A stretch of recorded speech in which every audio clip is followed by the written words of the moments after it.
ஆக்சுவலா இந்த சாங் வந்து ஒரு மோட்டிவேஷனலா கிரியேட் பண்ணுது. இது கண்டிப்பா கேட்டா மனசுக்கு ஒரு பூஸ்ட்டா, ஒரு ஹார்லிக்ஸா, ஒரு போர்ன்விட்டாவா இருக்கும். Just listen it.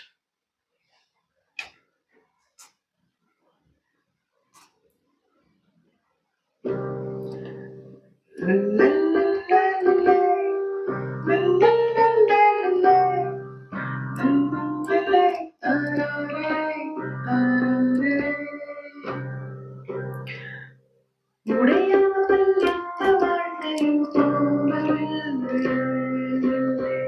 வலிக்காமல் எந்த வாழ்க்கையும் வாழவில்லை. உடையாமல் எந்த வாழ்க்கையும் போகவில்லை.